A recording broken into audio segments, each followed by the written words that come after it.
Brought to you by V-Guard, co-powered by Sensodyne and Vimal. ಬಾಯಲ್ಲಿ ಹೇಳಿ ಕೇಸರಿ. Associate sponsor Ultratech Cement. Co-sponsored by Saptagiri NPS University.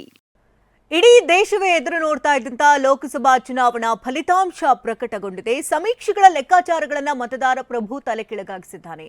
400 ಪಾರ್ ಇರಲಿ, ಕಳೆದ ಬಾರಿ ಗೆದ್ದಂತ 300ಕ್ಕೂ ರೀಚ್ ಆಗದೇ ಇರುವುದು ಬಿಜೆಪಿಗೆ ಮತದಾರರು ಎಚ್ಚರಿಕೆ ಸಂದೇಶವನ್ನ ಕೊಟ್ಟಿದ್ದಾರೆ. ಕರ್ನಾಟಕದಲ್ಲೂ ಬಲು ರೋಚಕ ಫಲಿತಾಂಶವೇ ಬಂದಿದೆ. ಮೊದಲಿಗೆ ಲೋಕಸಭಾ ಚುನಾವಣೆಯ ರಿಸಲ್ಟ್ ಏನಾಗಿದೆ ಅನ್ನೋದನ್ನ ಕಂಪ್ಲೀಟ್ ಆಗಿ ನೋಡೋಣ ಈ ಸ್ಟೋರಿಯಲ್ಲಿ.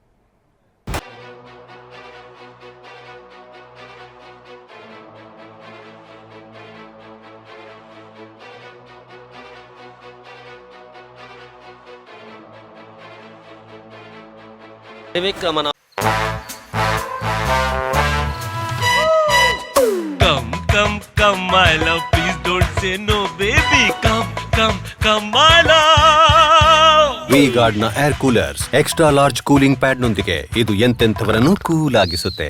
V-Guard air coolers, long lasting cooling. ಆಗ ಪ್ರಧಾನಿ ಮೋದಿಯ ಟಾರ್ಗೆಟ್ ರೀಚ್ ಆಗಲಿಲ್ಲ. ಬಿಜೆಪಿಗೆ ಮಣ್ಣು ಮುಕ್ಕಿಸಿ ಪ್ರಧಾನಿ ಮೋದಿಯನ್ನ ಸಂಪೂರ್ಣವಾಗಿ ಸೋಲಿಸೋ ರಾಹುಲ್ ತಂತ್ರವು ಸಂಪೂರ್ಣವಾಗಿ ಫಲಿಸಲಿಲ್ಲ.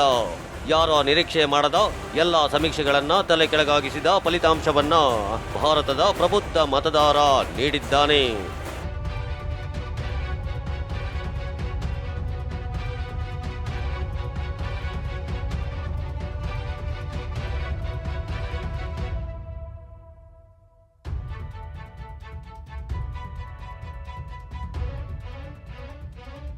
ತ್ರಿವಿಕ್ರಮನಾಗಿರೋ ಪ್ರಧಾನಿ ಮೋದಿಯ ಟಾರ್ಗೆಟ್ ರೀಚ್ ಆಗಲಿಲ್ಲ. ಬಿಜೆಪಿಗೆ ಮಣ್ಣು ಮುಕ್ಕಿಸಿ ಪ್ರಧಾನಿ ಮೋದಿಯನ್ನ ಸಂಪೂರ್ಣವಾಗಿ ಸೋಲಿಸೋ ರಾಹುಲ್ ತಂತ್ರವು ಸಂಪೂರ್ಣವಾಗಿ ಫಲಿಸಲಿಲ್ಲ. ಯಾರು ನಿರೀಕ್ಷೆ ಮಾಡದ ಎಲ್ಲ ಸಮೀಕ್ಷೆಗಳನ್ನ ತಲೆ ಕೆಳಗಾಗಿಸಿದ ಫಲಿತಾಂಶವನ್ನಿವತ್ತು ಭಾರತದ ಪ್ರಬುದ್ಧ ಮತದಾರರು ನೀಡಿದ್ದಾರೆ.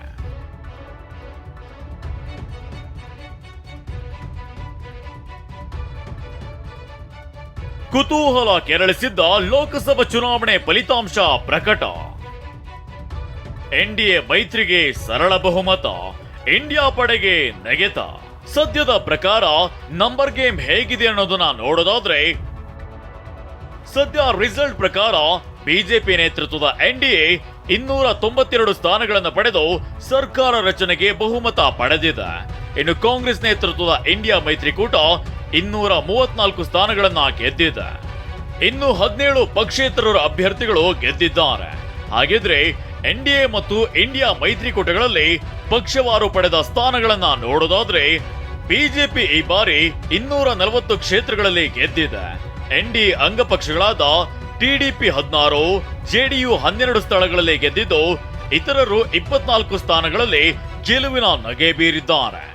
ಎನ್ಡಿಎ ಒಟ್ಟು 292 ಸ್ಥಾನ ಹೊಂದಿದೆ. ಎನ್ಡಿಎ ಮ್ಯಾಜಿಕ್ ನಂಬರ್ ದಾಟಿದ್ರು ಯಾರಾದ್ರೂ ಕೈಕೊಟ್ರೆ ಏನು ಅನ್ನೋ ಆತಂಕವಿದೆ. ಇನ್ನು ಇಂಡಿಯಾ ಮೈತ್ರಿಕೂಟದ ಸಾಧನೆ ನೋಡೋದಾದ್ರೆ, ಇತ್ತ ಇಂಡಿಯಾ ಮೈತ್ರಿಕೂಟದಲ್ಲಿ ಕಾಂಗ್ರೆಸ್ 99 ಸ್ಥಾನ ಪಡೆದು ದೊಡ್ಡ ಪಕ್ಷವಾಗಿದ್ರೆ, ಎಸ್ಪಿ 37, ಟಿಎಂಸಿ 29 ಸೀಟು ಗಳಿಸಿದೆ.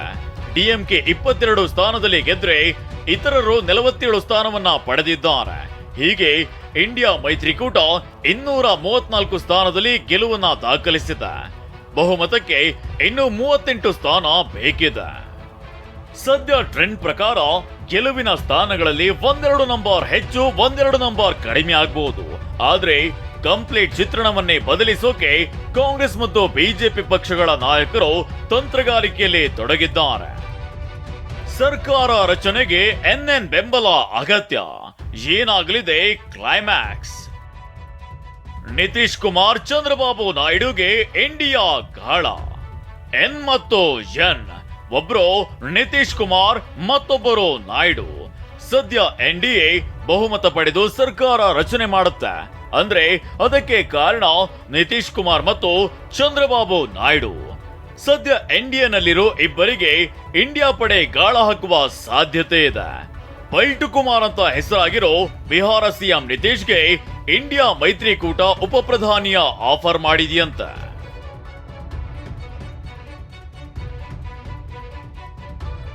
ಇತ್ತ ನಿತೀಶ್ರನ್ನ ನಂಬದ ಸ್ಥಿತಿಯಲ್ಲಿರುವ ಬಿಜೆಪಿ ಚಂದ್ರಬಾಬು ನಾಯ್ಡು ಅವರನ್ನ NDA ಸಂಚಾಲಕನನ್ನಾಗಿ ಮಾಡ್ತಿದೆ. ಇದೆಲ್ಲದರ ನಡುವೆ ಇಂಡಿಯಾ ಕೂಟ ಹಾಗೂ NDA ನಾಯಕರು ಇಂದು ತಮ್ಮ ಅಂಗಪಕ್ಷಗಳ ನಾಯಕರ ಸಭೆ ಕರೆದಿದ್ದಾರೆ. ಸರ್ಕಾರ ರಚನೆ ಬಗ್ಗೆ ಹೇಳ್ತೀವಿ ಅಂತ ರಾಹುಲ್ ಹೇಳಿದ್ದಾರೆ. ಹೀಗಾಗಿ ಏನಾದ್ರೂ ಆಗ್ಬೋದು ಅನ್ನೋದನ್ನ ಮೊದಲೇ ಊಹಿಸಿರೋ ಬಿಜೆಪಿ ಚಾಣಕ್ಯ ಅಮಿತ್ ಶಾ ಇಂದು ದೆಹಲಿಯಲ್ಲಿ NDA ಮೈತ್ರಿಕೂಟ ಪಕ್ಷದ ನಾಯಕರ ಸಭೆ ಕರೆದಿದ್ದಾರೆ. ಈಗಾಗಲೇ ದೆಹಲಿಯಲ್ಲಿ ರಾಜಕೀಯ ಚಟುವಟಿಕೆಗಳು ಗರಿಗೆದರಿದೆ. ಹೀಗಾಗಿ ಸರ್ಕಾರ ರಚನೆಯಾಗಿ ಪ್ರಧಾನಿಯ ಪ್ರಮಾಣ ವಚನ ಸ್ವೀಕಾರ ಆಗುವವರೆಗೂ ರಾಜಕೀಯ ಹೈಡ್ರಾಮಾ ನಡೆಯೋದು ನೆಕ್ಕೆಯಾಗಿದೆ. Bureau report TV9. Brought to you by V-Guard, co-powered by Sensodyne and Vimal. ಬಾಯಲ್ಲಿ ಹೇಳಿ ಕೇಸರಿ. Associate sponsor Ultratech Cement. Co-sponsored by Saptagiri NPS University.